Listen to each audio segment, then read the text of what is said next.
Hi everybody, this is Lou. Did you ask everybody to put in their recruiting challenge? I guess you did. I wasn't paying. I was actually responding to somebody who said they had a more important webcast to go to and wondering if we were recording this, which I guess we are recording this, right, JJ? Yes, that's correct. Okay, and so what I'd like to see is let me kind of put in the title of your position and the big challenge. And I assume unrealistic expectations is the hiring manager or the candidate. Candidate wants to be the president, and the hiring manager wants the person to be a staff analyst. So could have unrealistic expectations on either side. So, but put a title. I just give me 4 or 5 of these. Thank you, Lori. I'd like everybody when part of this is, yes, this is a webcast. I'm going to kind of introduce you to some different ways of thinking about recruiting, but it's also to experience our methodology for online training. It's very interactive. When we do online, we're exhausted. Because I try to, and you just don't sit back and you're totally immersive training. Potential amongst candidates, okay? Senior, I got 2 spots here. Maybe I have another one. Okay, let's take a look. I guess we got more. Corporate recruiter, finding engineers. What's the challenge? Anybody can find engineers, or is it a corporate recruiter to find engineers? Right, so maybe that's a challenge. You're looking for a corporate recruiter who can find engineers. Well, that's probably a challenge. I'm not positive of that. Let me go with what Jill says here. Recruiter challenge, finding, attracting over-the-road drivers. So the challenge is drivers. So I was really thinking, why is it hard to find over-the-road drivers? So I'm kibitzing here a little bit to get people in. And you can put, what I'd like you to do is put your challenges in. JJ, I'm going to kind of begin this. If you could monitor the challenges, and if one comes out, now we call field programmer, gate array, design electrical engineer, software engineer. Now what's the challenge? We helped a company relocate 20 of the world classic FPGA designers in the world to relocate where no one else could get them. We got 20 of them in about 30 to 40 days. What's the challenge? So I'm being a little facetious. It was definitely, it was not easy. But put the challenge in there. That's the title of the job. What's the challenge? They want more money. They don't want to relocate to Timbuktu, stuff like that. Okay. Let's kind of get this show on the road here. As some of you know, if you've been to any of my workshops here, I talk a lot about passive candidate recruiting. I talk a lot about understanding the real job. And what I've discovered, and that's why I wanted more challenges here, what I discovered is the biggest challenge that most recruiters have is they don't know what the qualified candidate looks like. Manager says he has unrealistic expectations. Well, it's probably because they defined the job incorrectly, and I want to kind of go through that. We're going to talk a little bit about what I call the end of average, and you'll see why.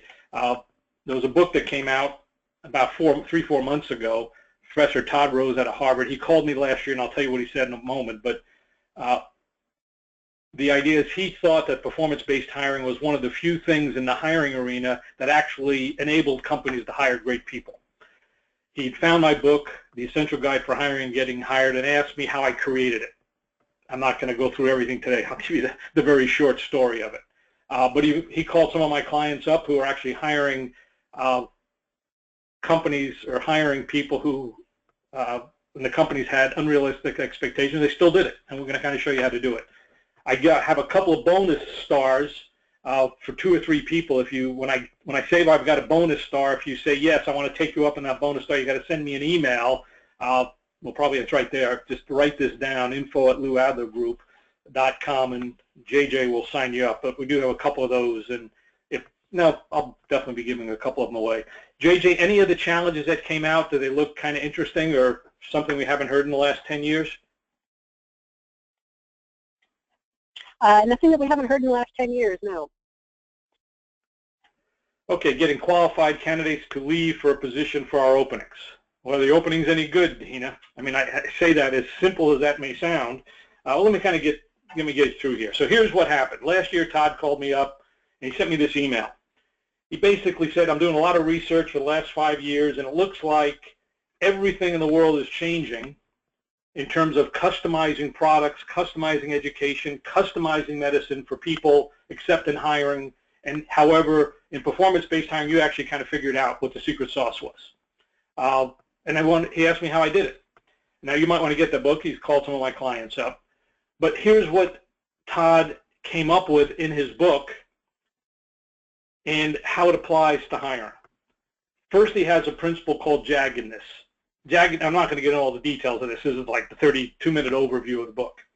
He said, every job has 8 to 10 things a person needs to do, and no one is great at all of them. And no one is average. You can take all of those 10 things and look for average on all, and you will not find a single person that's average. That's probably his fundamental theme, is no one is average on everything. Some of them are better at some stuff, and some are better on other stuff. So we got to prioritize whatever you're looking for. Number 2, and this is the biggest one, is context matters. You can have a great person in a crappy job, and they'll be a crappy person. You can have an average person in a great job, and they'll be a great person. The context of the situation clearly matters. It's not just ability, it's the circumstances of the job. And number 3, he calls it pathways. He said, some people learn slowly. Some speed of learning is not a predictor of on-the-job performance. Some people learn fast, some people learn slow, and it doesn't matter. It's that they can learn it all is what matters. And as far as I'm concerned, I'd rather hire a high-potential person for any job unless time is essential. If you got to get something done in 3 months, you have no time for learning, well, then you got to go with experience, and I can totally support that. On the other hand, if you ask for the world and you don't need the world, you're going to miss out on some high potential candidates. So if I had to kind of summarize what Todd basically said, which is a little bit idealistic, it's customize the job to the person. Don't force fit the person to the job. So if you find a great person, work it so you get to modify the job a little bit to get to the person. That's kind of hard to do in hiring because you got a job that's filled.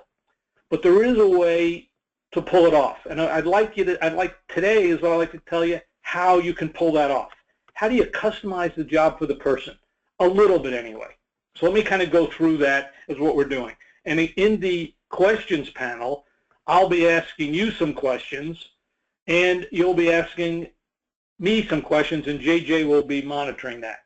But first off, let me kind of talk at the concept level. There's a question on this chart, and I'd like you to answer. This is the first question I have for you.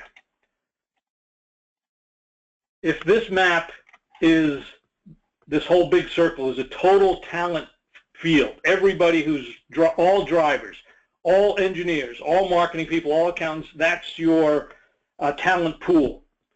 Are the people you're currently attractive represent the best in that talent pool? So this is where you have to say yes or no. Are you attracting the best people in your field? Just by what you're doing today, are you attracting the best? I just lost my cursor. There it is. Let me just see what you're saying. Everybody's got to answer this. This keeps everybody involved. So everybody, I don't have to see anybody answering yet, do they, Judge? Okay, yes, I'm starting to see them come in now. No, yes, I believe so. What kind of people are you trying to attract, Tina? Probably not. Keep on going. Everybody, we've got 25 people on this call. Everybody, are you attracting the best, for your toughest jobs, are you attracting the best people in your field?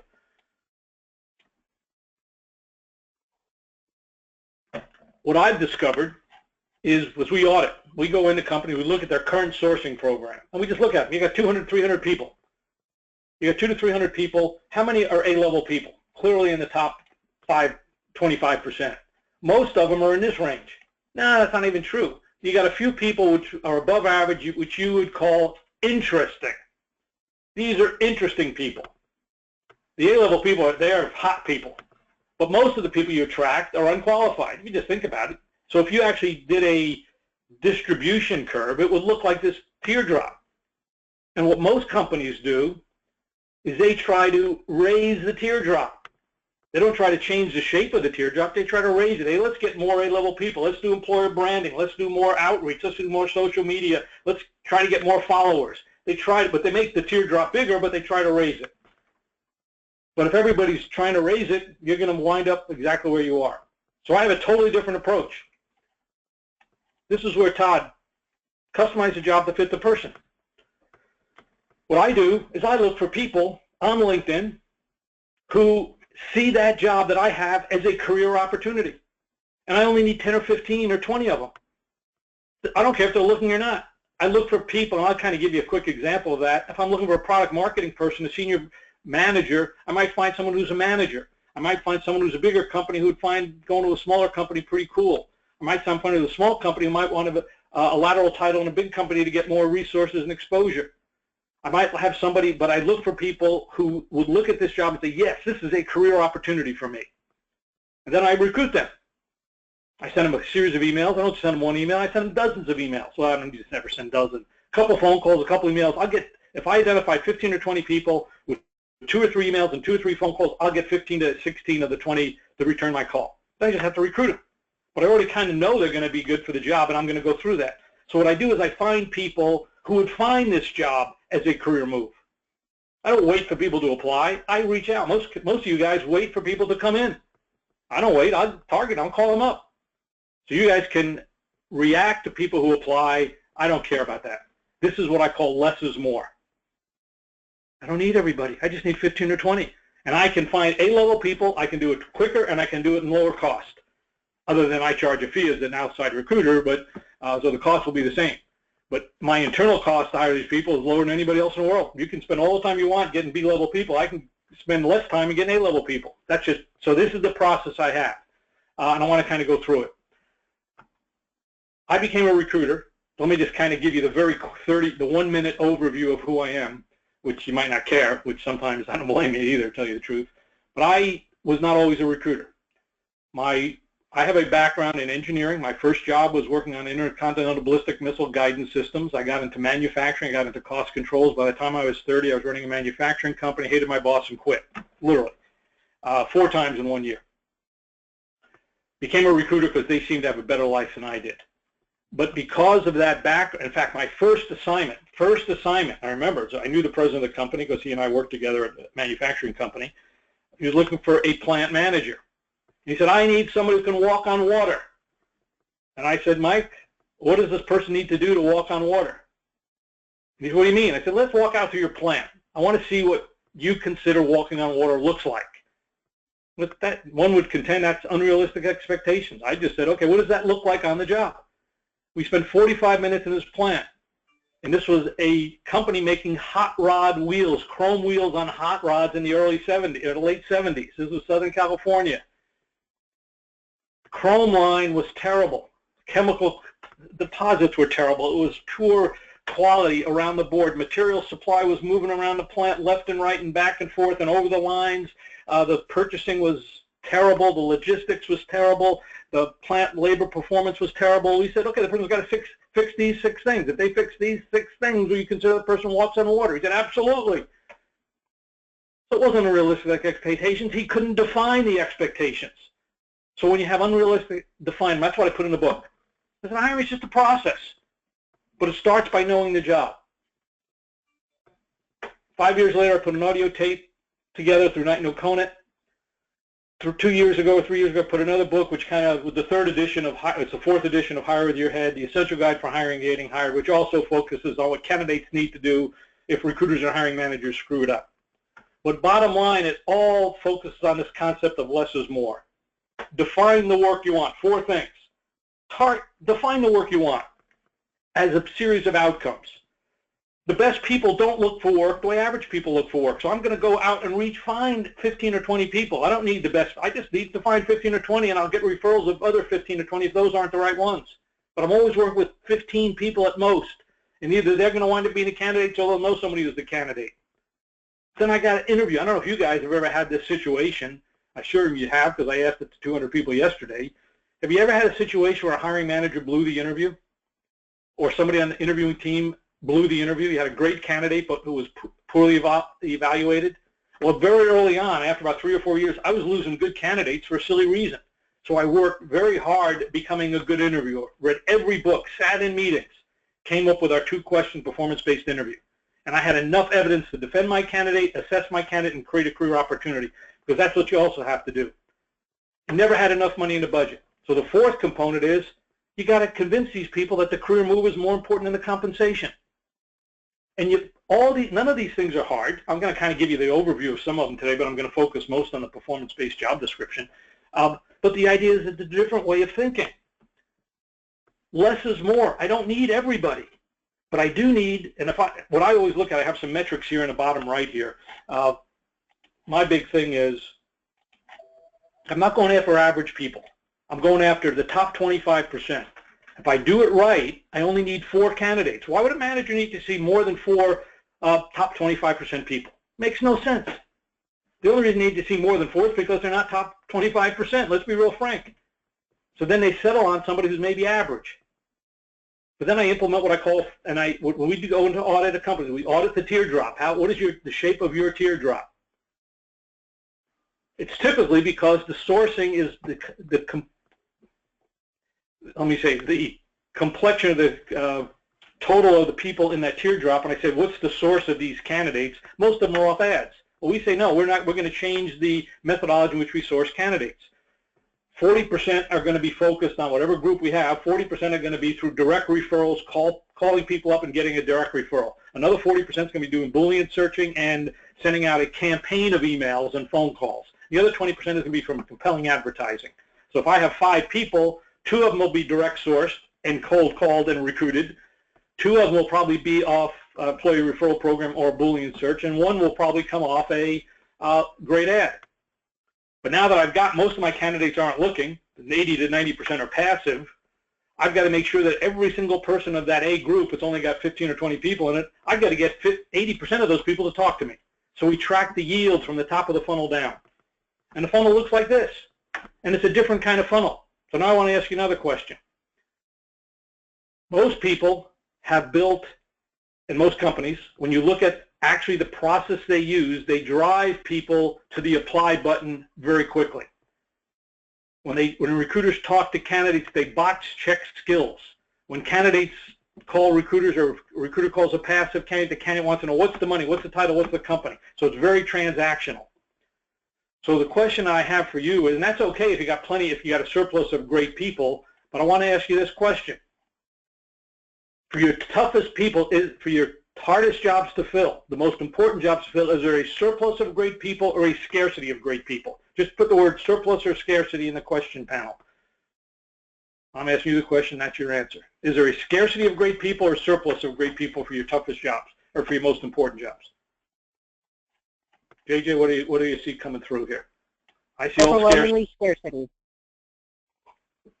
Well, the idea may make a fundamental law here. In a scarcity situation, you can't assume there's a surplus. You can't drive people who are that A-level group that I just found there. They're not interested in changing jobs. They left home this morning and went to work. At 10 o'clock, I contacted them. They weren't looking for a job. I can't say, hey, I got an awesome job for you. Who cares? I'm not looking for an awesome job. I'm happy where I am. So it's a different process. A scarcity process has to go step by step through the funnel. I've got to get the name. I've got to call them up. I've got to engage with them. I've got to keep them as a prospect. I've got to nurture them. I've got to keep them warm, probably a couple of conversations before they become a candidate.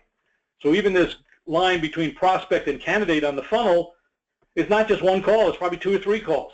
Now they're finally a candidate. Now I can drive them home. But you got to track the yield of these. I'm only working with 15 or 20 people. I got to get 5 or 6 or 7 to be finalists, or at least I can determine which of the 5 or 6 or 7. So you got to do everything right. But that's the concept of less is more. As a result, you can do it equally as fast. You're just going to spend more time with fewer candidates. But you just got to be a good recruiter. So let me kind of tell you why this is so important. I did a survey. This survey has been running for 2 to 3 years, and it hasn't changed. We've got a couple thousand people who have taken the survey now. And I basically asked people how they found. I want people who found jobs in the last 6 months. And I said, how'd you find your job? 4 choices. Applied, which is the blue line. Networking is the purple line. Internal promotion is the red line, or reddish line. And orange is other. It's usually they start their own business or dropped out of work or whatever. I don't even know what other is. And then we asked them, okay, how active were you when you found that job, when you took that job? Were you unemployed or underemployed? Were you employed? Were you, meaning you were actively looking? Were you employed and just kind of kept your eyes and ears open and tiptoeing in the market, or you're truly passive? So when you look at the unemployed, even the unemployed or underemployed people, almost it's close to 50-50, but in some cases 15-20% more of those people, 47%, found their job via networking. This is the unemployed and underemployed still found their jobs through networking. Active candidates, pretty 50-50. They found their jobs through networking and they applied. People who are tiptoeing didn't even, I mean, they definitely, if they were looking in the market, of course they looked at postings, and they're pretty good. They weren't aggressively looking. A ratio of 60% found their jobs through networking, 22% through applying, 13% they got an internal promotion. Oh, I didn't know you're looking, let's change your job. The passive, it's off the chart, 62% networking, 8% applying. And generally speaking, what happens is you're looking for a passive candidate who's totally unlooking, you get them engaged in an exciting job, then they look, hey, let me see what else is around there. So a few of those people leak out. So just to say, networking for everybody, but more important, which is equally as important, if not more important than that, is in most marketplaces, the number of active candidates in that, remember I said the total talent pool, 5 to 20% are active. We've done surveys with LinkedIn for 5 years, over 20,000 people around the world. In high demand situations, scarcity situations, only 5% are actively looking for a job. In a surplus situation, maybe it's 15, 20% looking for a job. So you don't have many people to look for. In the general marketplace, 15 to 20% are always tiptoeing. There are always people who are a little bit, maybe I should look. But if you can tap into that, that's a source of great people if you get to them first. And in passive candidates, 60 to 75%. So the idea is, if you want to target the entire talent market, you got to say, I got to be networking. But let's just take a look at this. So that's my question for you now is, what percent of the time, if you looked at your people you now attract, what percent of the time in sourcing candidates do you spend on networking? Just the number of names you get networking. I'd just like to see the percent you say networking. 5, 10, 15, 20, whatever the number is. I just like to get a sense of that. Doesn't have to be. And then while those answers are coming in, I just wanted to make sure you saw Melissa's question about defining what a tiptoeer is. I see it now. But okay, while I'm answering Melissa's question, if everybody else could put in what percent of the time do you spend networking and getting names of passive candidates and recruiting them? That's just a question. Now, Melissa, a tiptoeer is someone who says, you know, I think it's time to start looking. And what they do is they tiptoe into the market. They call people they've worked with before. They call a recruiter they've worked with before. They call an old boss. Do I have anybody on this line anymore? I don't think anybody has given me another number. 40%. We got Jill, 10 to 15%. We only got 2-3 people answering. So we got 5. The idea is, think about it. If you spend more than 10 or 15% responding to ads, or people who are applying to ads, and weeding out the weak, you're wasting a lot of time because there aren't many. The total market is tiptoers and passive candidates. And if you're in a scarcity situation, it's like, and then you're in an active situation, if you're only targeting active candidates, you're competing with everyone else who's targeting those same active candidates. So the idea is, hey, you got to start thinking less. In my mind, less is more. I'm anti-heirs. I don't need heirs. I just need to be a good recruiter.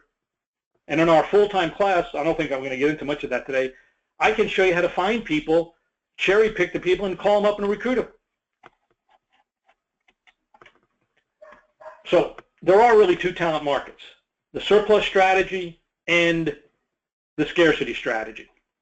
And the big thing that I find recruiters do is you can't use a surplus strategy in a scarcity situation. And in a scarcity situation, 60 to 70% has got to be networking. So, but just take a look. I mean, here's active. You get them through postings, you get them through followers, employer brand, and maybe you'll get some good people. But if they're not best in the market, you're really underperforming. Then you got 80 to 90% or 80 to 95% are the passive candidates, depending on supply demand. But in the scarcity, it's closer to 90, 95%. You got to get names. You got to leverage your employee referral program. You do have to do bullying, but you got to get a campaign, not just send out a series of emails or one email. You got to send out a series of emails. But think about the difference. In a surplus strategy, the fundamental thing is, hey, I'm going to weed out the weak. In a scarcity strategy, I'm going to attract a very few people. I'm going to nurture them. Surplus, very transactional. Scarcity, very consultative. Surplus, focus on skills and experience and unrealistic expectations. I define the expectations up front. What do you want the person to accomplish? And I'm going to give you an example of that in a minute. I guarantee a top performer in the top 25% could not care less about what you write in your ill-defined lateral transfers. They couldn't care. Why is this a career move for me? Explain that to me. And if you can't explain it to them, guys, you're history. When I took that first assignment, which is close to 30, oh God, that just makes me, 38 years ago I took that first assignment for a plant manager. I haven't done a lot of heavy recruiting for 10 years, but nonetheless, it still brings, I have never, ever, ever, ever used a skills-based job description. Now, managers constantly give it to me, and I say, what do they need to do? So I've never had unrealistic expectations. It was not unrealistic that this man, or this president needed to turn around a plant. That was fine. I found somebody who wanted to turn around plants and could do it. It was easy. 2 weeks later, we found the candidates. And this was way before LinkedIn. I just got on the phone and started calling. It's easy to find people if you know what you're looking for. The focus in the surplus strategy is let's lower my costs, my time to fill, and my cost per hire. I focus on I'll maximize ROI and quality of hire. And surprisingly, when you do that, you can do it equally as fast. And in a corporate environment, you can do it cheaper. I charge the same fee one way or the other, but it's focused on, and I justify my fee because the ROI is enormous. Top 25% person pays for themselves in months. Average person never pays. They earn their keep. So it's a different approach. When you think about it, active market is very transactional. High volume, weed out the weak. Scarcity is fewer, slower, more consultative. I will tell you, a consultative recruiter, the one on the right, is much more satisfying job. You're impacting the company, you're impacting the hiring manager, you're impacting the candidate, and you're creating worth to your organization. You are a strategic asset. You are just a role player when you're working in a transactional environment. So, I mean, and I gather we have most recruiters on here, but if not, hey, if you're not a recruiter, you're a hiring manager, I think you have a different perspective, but I think you have a similar perspective. So in some way, what I look at it, and you'll see my analogy to the bus, in some way, surplus recruiting, surplus strategy is driving a bus. Hey, we have a destination, we have a fare, we have a location. Let's get as many people on the bus. So we try to fill the bus up as many times as we can. We drive fast, and we get people off the bus who aren't qualified, and hopefully a few people remain, and they want to be demeaned by going on the rapid transit bus. I have a totally different bus ride. We're going on a tour. We're going on, I don't sell the ride, or I don't sell the destination, I sell the ride. Let's have a conversation. And if it's a relocation, it's a pretty long conversation. I might get on an airplane too. But it's a different conversation. I'm moving people, understanding what their career needs are, seeing if I can modify my job. But the people I actually put on the bus, I already have a sense that they're the right people because I looked at them. I spend more time finding my 15 people, and then I recruit the heck out of them. That's the less is more concept. This is performance-based hiring. I'm going to give you a quick take on it, which I've kind of said before, but here's the quick take. I'll make one offer here. It's a process, and it really is an expert system. Expert system means if you do it and it's been repeated and replicated over and over again, you'll get the same results. Doesn't mean it's the only system. It just is that's what's called an expert system. The keys to that are, if you want a great person, you better have a great job, and it's not a series of skills and experiences. We define, so people say, this is where I said, we had somebody yesterday said, my hiring manager had unrealistic expectations. So I said, what's unrealistic? They said, well, 10 years experience. I said, what do they do with that 10 years experience? Well, they got to identify 10 target companies in their territory, and they got to close 5 of them. I said, that doesn't sound unrealistic to me. So if you can find someone who can do that, they might have 5 years experience, might have 10, I might have 3. I don't know what they do, but the expectation is they got to find 10 new clients, and they got to identify 10 new clients, and they got to close 5. I'm okay with that. That's not unrealistic. What's unrealistic is 10 years experience in an MBA and all this stuff that doesn't predict performance. So I define the work. Number 2, what I said, the best people don't look for work the same way average people look for work. So why would I try to find average? Why would I look for great people the way average people look for work? I don't. I take a different approach. I do conduct an interview, and I do offer people a 30% increase, but it's non-monetary, and I'll kind of describe that.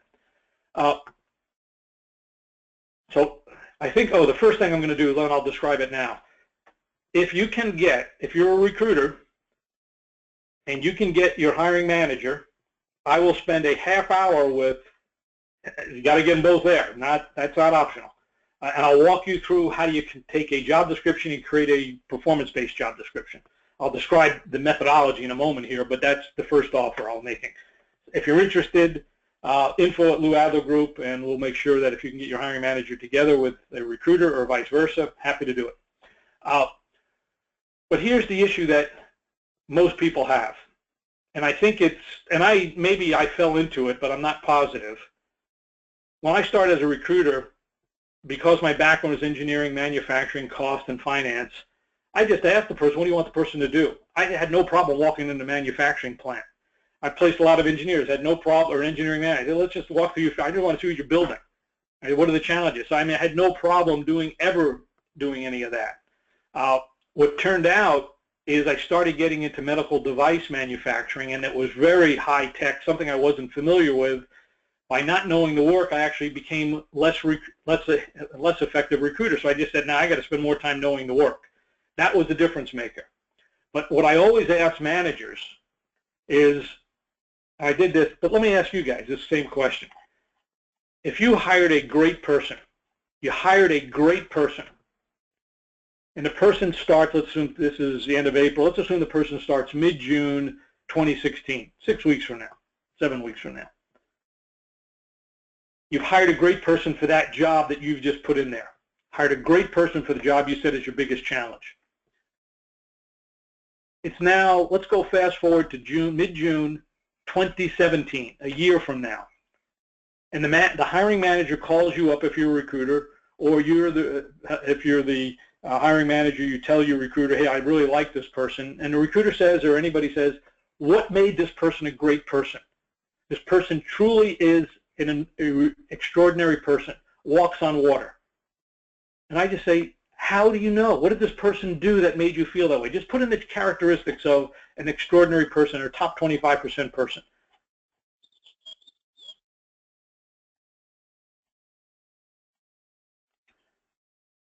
Oops. I can't see these, JJ. This happens all the time. I lose my control panel. I can't get to the control panel anymore. Can you just tell me what they're saying? Sure. I haven't seen any come in yet. Okay, so I need to. Oh, there we go. Constantly goes above and beyond. Shows initiative. Keep on. I need everybody. Now we're I need you to be totally interactive here. Communicates effectively. Executes. Figures stuff out. High performer. Builds great relationships. Shows leadership, initiative, and integrity. Okay. Strategic communication. Got it. Okay, so this is good enough. So I've asked this question. We do a lot of training of hiring managers, and I always ask this question early in the program. I said, hey, I know you want a great person, but what does a great person do differently? And this is what they say. They constantly exceed expectations. I said, well, let's define the expectations ahead of time. I know that's odd, but why don't we do that? Find people who want to do that work. They coach, manage, and develop others. So what you guys said, they have leadership. In my mind, leadership is someone who can put a good plan together and then deliver on the plan. They're good at problem solving. They figure out what problems they do, and then they go solve them. They don't just say, well, here's how to do it. They go not only identify the problem, they go do it. They deal with change. Yeah, sometimes things screw up. Sometimes you change direction. Well, they can deal with that. They can deal with the culture. They sometimes get frustrated, but they can deal with it. And they get it done without making excuses. They just get it done. You need it done, I'll get it done. That's what a great person is. I said, so then I asked this question. I said, what if all of these traits are true? So now we know what a great person is. I want to predict quality of hire up front. What if all of these traits are true about a person? Now you got your skills-based job description, but put that in the parking lot for a minute. What if a person comes back and has a track record of doing work you want done?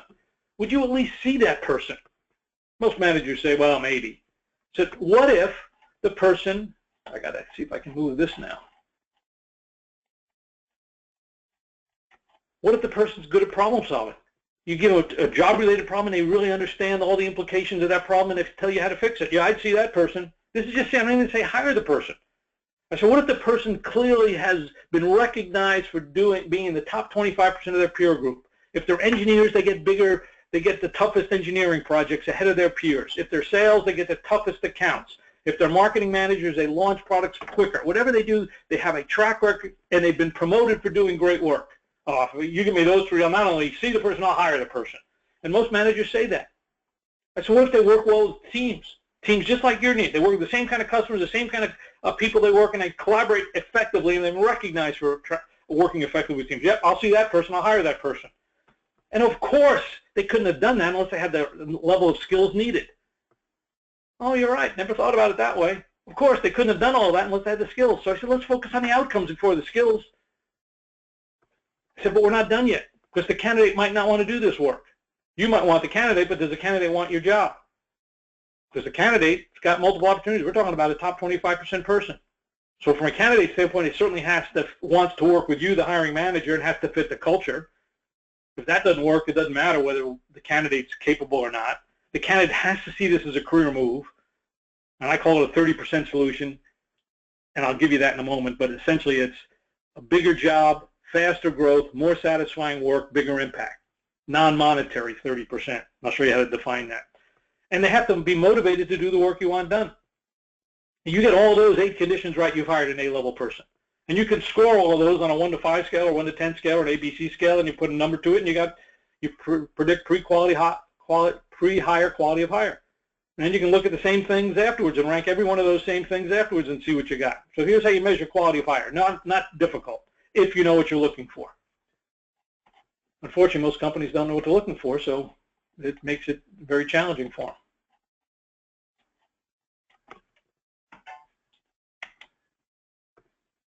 So now here's something you guys can get. It's a bonus star. If you go, well, say, hey, I'd like to get the ROI quality of hire talent scorecard. If you just send info@louadlergroup.com, we'll send you that scorecard. So, and I think actually I wanted to send you the calculator, but neither here nor that, I'll get you. That'll be close. We'll send you to the right spot there. But now, how do you create the career move?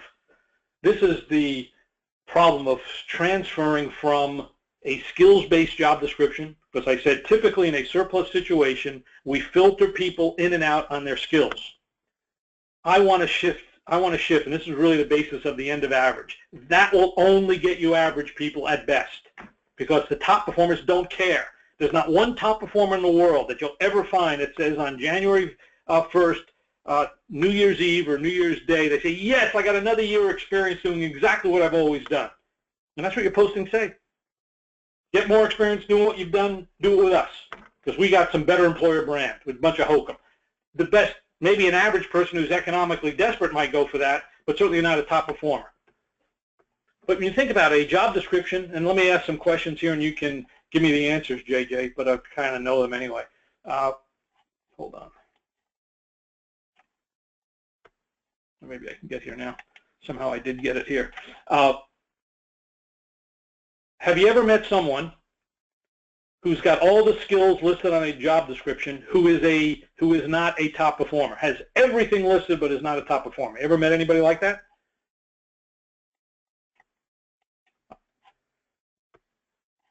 Yes, yes, yes. Okay, we got 3. 3 is enough. Okay, let me ask you a more important question. Have you ever met a top performer who doesn't have all of those skills in that exact mix?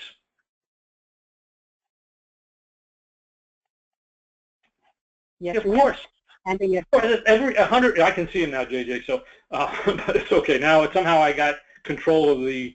I can get back to the panel, the control panel. That is. In fact, I would tell you 100% of the people who get promoted fall in that category. Why do they get promoted? It's not because they have the skills and experience. They got the ability to learn and accomplish stuff. It's all those 6 things. You said, what does a great performer do? They got enough skills and experience. That's all they need, enough to do the work. So I say that, this is not actually a job description, guys. That's not a job description. That's a person description. That's not skills, experience, academics, industry, that's not a job. Other than responsibilities, that's about a person.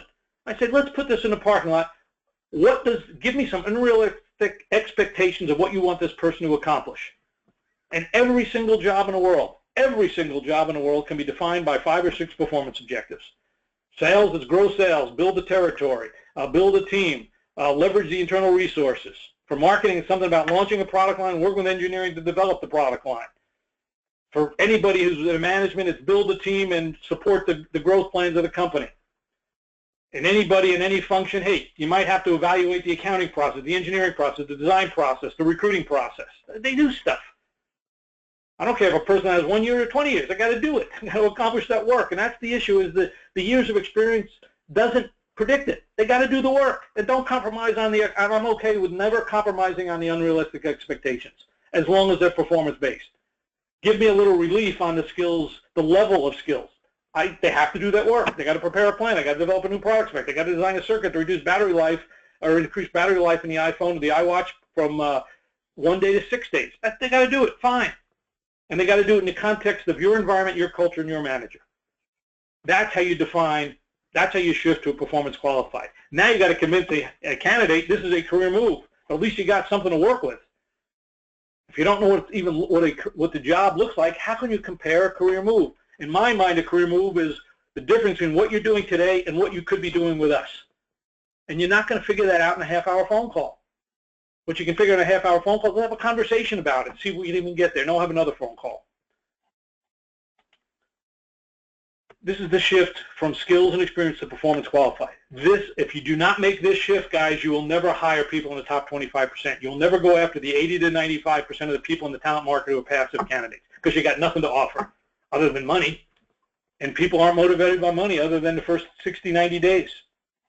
Then the real world hits in. I got to actually do this work. Money isn't a day-to-day motivator. The people you do the work with. The work itself is motivating. You think about your most motivating jobs. Was it because of the money you were making or the work you were doing, the people you're doing it with? You don't have to answer that question because I know. So if I ask you that question again, think about the best job you've ever held, the most motivating job you've ever had. Was it because of the money you made or because of the work you were doing, the people you were doing it with? You can answer it if you want. So think about the best people. If they got them, and then Jill says skills me cut. They've got to have enough skills to do the work, though. So yes, there is a balance there. The point is, if I want a person who's a track record of learning those kinds of skills, neither here nor there. There is a balance. Let's keep on going here. So here's what I say: define the job before defining the person. Why am I not moving here? When you think about the relationship, the work determines the skills. The variable is the level of skills. Yeah, in any equation, you have variables and you have the fixed components. Well, the variable is the skills. In most recruiting, we make the fix the skills. No, the top performers, think about this, the top performers always have less skills than the average performer. Less experience because they learn them quicker. They get promoted faster. So by definition, you want the person who can do the work has the least amount of skills, not the most amount of skills. So that's why I say the thing you want done is the expectations of the work. So I don't mind unrealistic expectations. What I do mind is defining the skills needed to do it and the years of experience and the personality traits. If they can do this work, they have exactly the right personality. They can do this work, they have exactly the right education. They can do this work, they have exactly the right competencies. They can do the work in your environment, they can deal, now you got to prove all of that. That's the interview component. And this is really what the difference maker is, what people do with what they have, not what they have. So when I interview a candidate, I first go through, if it was Jeff, I say, hey, Jeff, tell me what you got. I mean, I go through the background and the skills they got. What have you accomplished? And I'm making that relationship. Does this candidate accomplish more with his or her skills than the average person? If they are in their top quartile. If they haven't, they're in the bottom half. So this is what I said I would do with the hiring manager. This is the same bullet point. If you would like to, or if you can arrange a half-hour meeting with a hiring manager and a recruiter, or if you're a hiring manager with a recruiter, happy to walk you through this process to convert a skills-based job description into a performance-based job description. Happy to do that.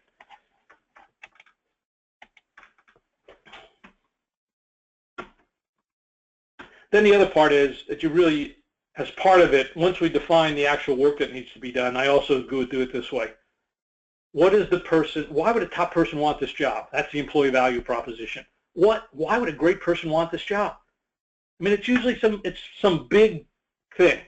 Build the organization, impact the organization, something usually pretty significant. It's just something they haven't done before. Own the plan. I mean, to become our subject matter expert in this area. Impact our business. I remember one that I saw, a cost analyst, that had the EVP right at the title. This was a cost analyst for a home builder, and it said, your meticulous attention to detail is what drives our profitability every day. it wasn't say must have 10 years of cost experience, must have attention to detail, must be ability to work with our ATS or our logistics and manufacturing system. It says your meticulous attention to detail drives our profitability every day, and we pay attention to the details. That's pretty enormous for a cost analyst. I mean, they made that job, that's called job branding. But now I got to create the 30% solution. So let me kind of just define it, and then I'll kind of summarize and answer any of your questions here. When I talk to a candidate, by knowing the job, so I call a candidate up and I ask a question that's similar to, hey, would you be open to explore a situation that's clearly superior to what you're doing today? And most people say yes to that, even passive candidates.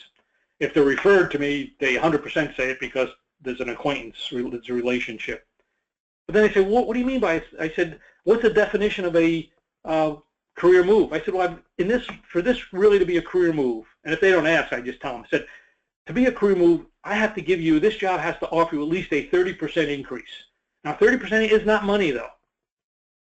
Job stretch meaning it's a bigger job, or a similar job with more impact on the organization. The work you're doing has to be more satisfying than what you're doing today, the mix of work. The growth of learning, what you can do and what you become, has to be faster. So what I'd like to do is engage in a conversation, learn a little about your background.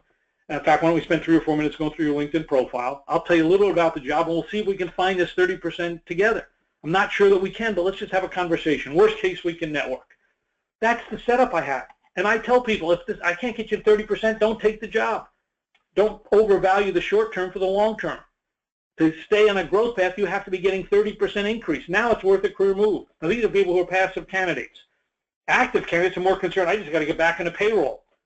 That's why I like passive candidates, because they're more discriminating. I like people who say, I'm happy where I am. I said, great, those are the people I know you're going to be discriminating. I got to work with you to get this 30%. If we can't get there, if I can get you there, I guarantee you'll be happier. So, I mean, it's a little different perspective here on this more or less concept. So here's an example. Why don't you just kind of read this quickly of an email. So I go through all my Boolean search, and in our full training, we identify people. We use LinkedIn. We do Boolean. But this is the kind of an email that I would send out. And it's not the actual names of the people I had. I did have a real search for a real situation. This was a real email I sent out. I found 15 or 18 people in a miserable area in the Midwest. Nobody would even possibly want to move there.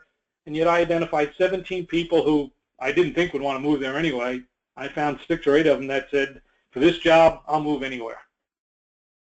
Why? Why would people move to a terrible location for this job? And you can just put your summary there in chat as to why you think this, and it did work. Whether you like this email or not, the point is it worked. Why did this email work? What was in this email that made it work?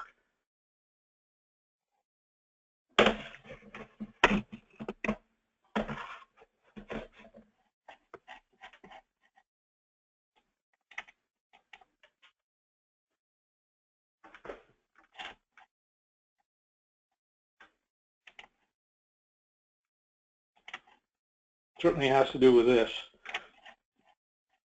Anybody put any answers in here yet?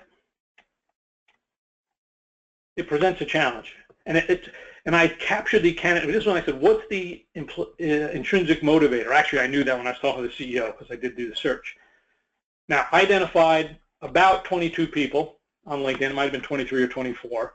I went through the names, and I found people who I thought would be perfect. They had the manufacturing background. They were in the top 25% of their peer group. They were in the Midwest somewhere within 150 miles, 200 miles of this city. It was certainly not near a big city. You couldn't live in a big city. And when I sent out the first email, let me kind of move this here so I can see it. So here's what happened. I had a campaign approach. It wasn't just my email response rate. I targeted 22 people. My goal was I had to talk to 15 of those. Less is more. Less sourcing, more recruiting. I got 15, I got 16 to call. I got 4 people call me back right away. It was a campaign. It wasn't a multiple media campaign too. I captured the job brand. The job brand is taking the employee internal motivator and making it somewhat bigger. Just like your attention to detail is critical to our profitability. That's called job branding versus employer branding. It defines the job as something important to the company mission.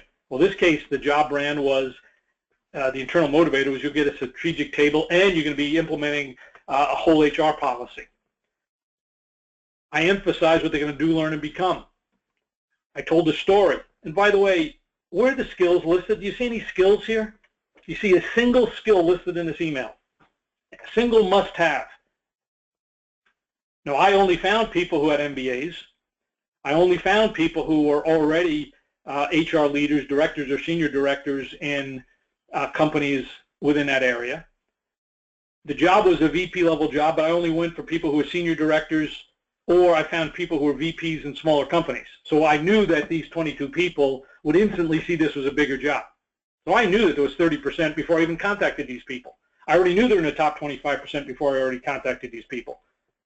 You're not going to be a VP of or a senior director of HR in a medium-sized manufacturing company, $300 million with 1,000 or 2,000 people, unless you have your HR stuff. Why do I have to put skills in there?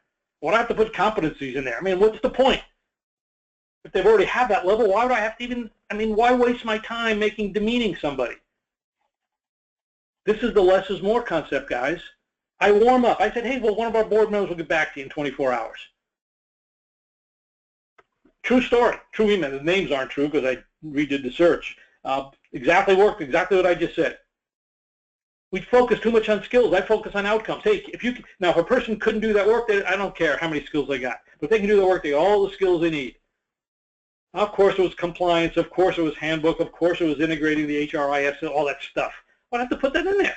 They've probably already done it if they're at that level. That's the kind of stuff that I just think recruiters somehow waste their time weeding out the weak, putting these unrealistic expectations when they got the whole process backwards. Go more, less is more. Let me kind of summarize this whole process here, and then if there's any questions, I'll be happy to answer them. First off, the end of average, and the summary is customize the job for the person. Don't force fit the person into some silly job with a bunch of skills in it. You'll never find that's a recipe for disaster. Now, I don't think you can customize every job for the person, but you can customize a little bit. But if you cherry pick the people who you think the job would be a career move for, you've actually accomplished the same thing.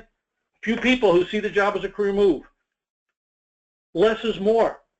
Identify 15 or 20 people. Now, I called the first round of people of those 22 names.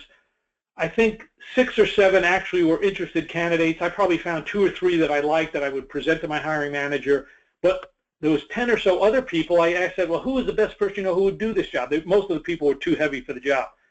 I got 3 or 4 other referrals.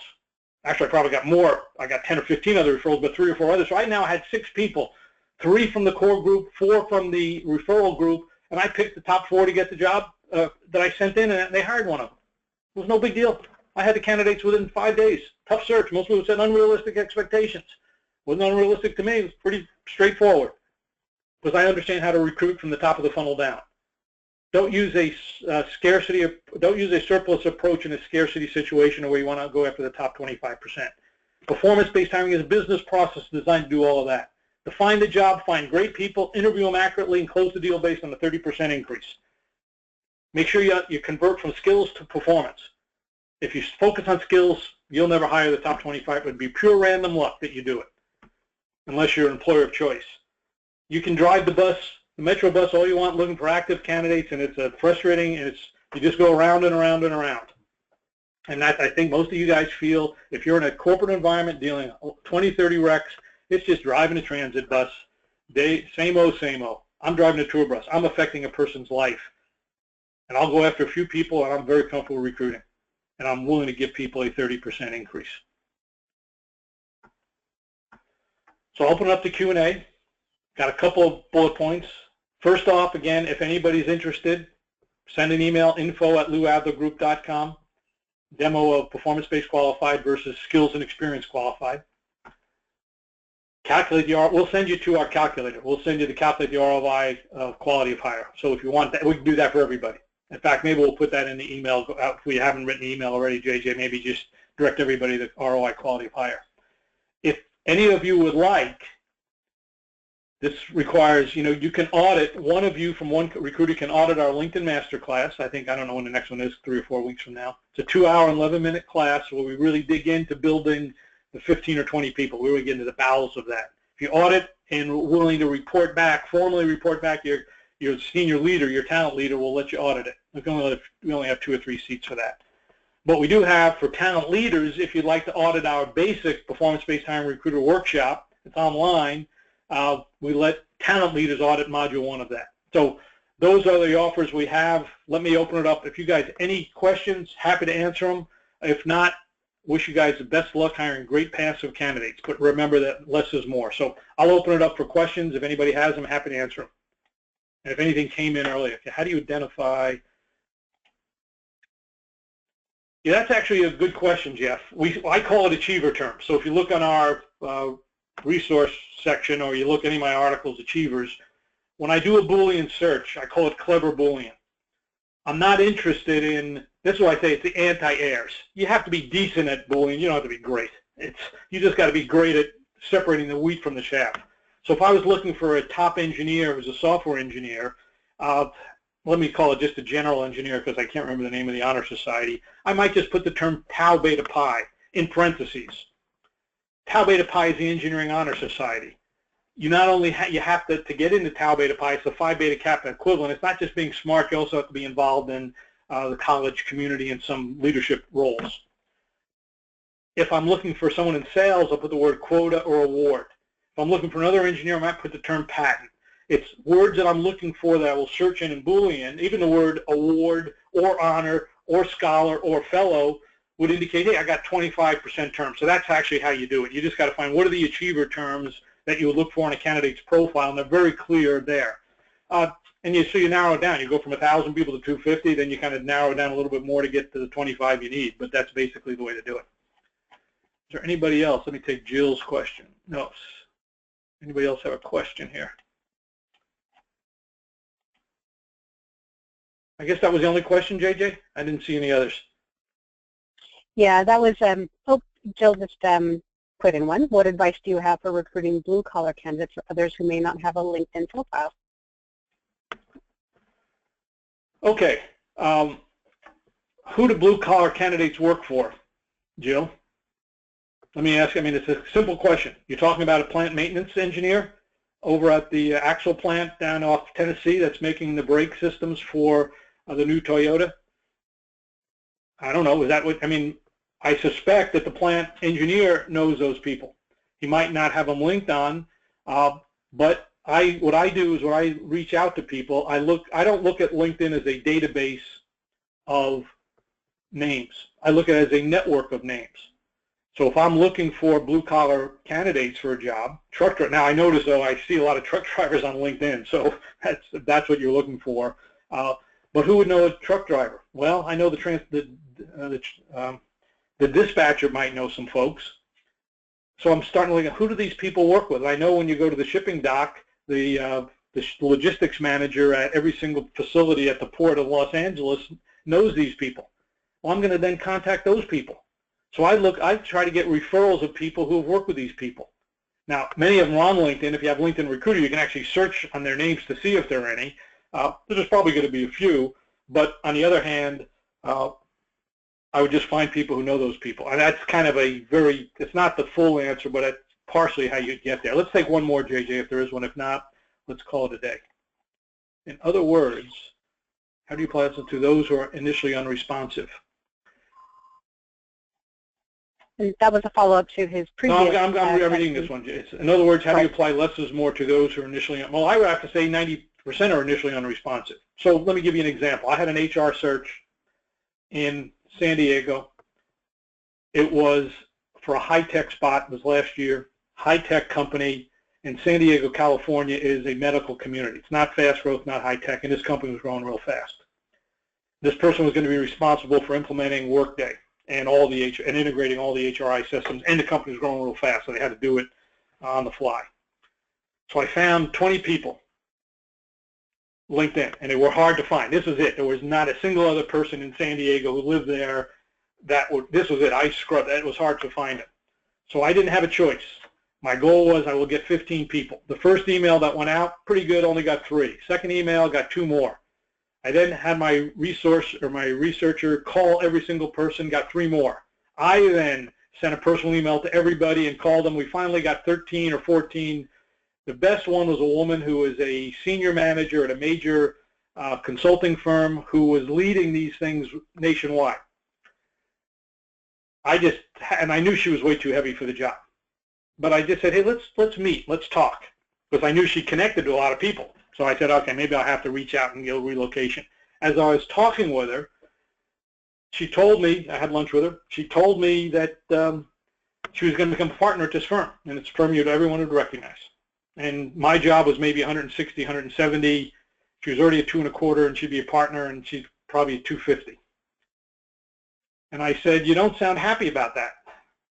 And she said, I'm not, because I have a little baby who's 6 months old, and I have a son who's 2.5, and I don't see him, and I'll never see him. And I said, well, this job isn't as big. You have a choice to make. I think you're great, and you think you could do it, but, you know, it's up to you. Totally unresponsive, didn't want to talk. The only reason she even talked to me because I was going to be in San Diego for lunch. I pushed it. I pushed every one of those. I didn't have a choice. I had to do it. She calls me the next day. She says, my son and I cried all night. I'd like to talk to you. She was going to get the offer, but the VPHR got fired the 2 days before they make it. She said, I'm going to make this person an offer. I know she's great. I know she wants it, but something's just happened. So I didn't know what happened. 2 days later, the VPHR told me she's just been fired, and they're putting a search on hold for a year. So they hired somebody internally from the parent company. Neither here nor there. Hopefully I could tell you the story, Jeff, as it turned out perfectly, but nobody's unresponsive. I got to just say that. You just got to persist. If you have a job that clearly represents a 30% move, you just got to persist. On the other hand, if it didn't represent 30%, then you got to walk away. So I guess that's the rule, is if you don't have 30% non-monetary, walk away. So that's probably the best I can say. Hey, guys, hopefully this is helpful. Look forward to seeing you at one of our workshops or one of these bonus programs. Good luck, everybody, and thanks for attending. Great. Thanks, Lou. And thanks, everyone, for joining us today. There will be a follow-up email in your inbox in about an hour that has some of the an overview of the things that Lou offered today. And we look forward to seeing you at future of the group webinars. Have a great afternoon, everyone. Bye-bye.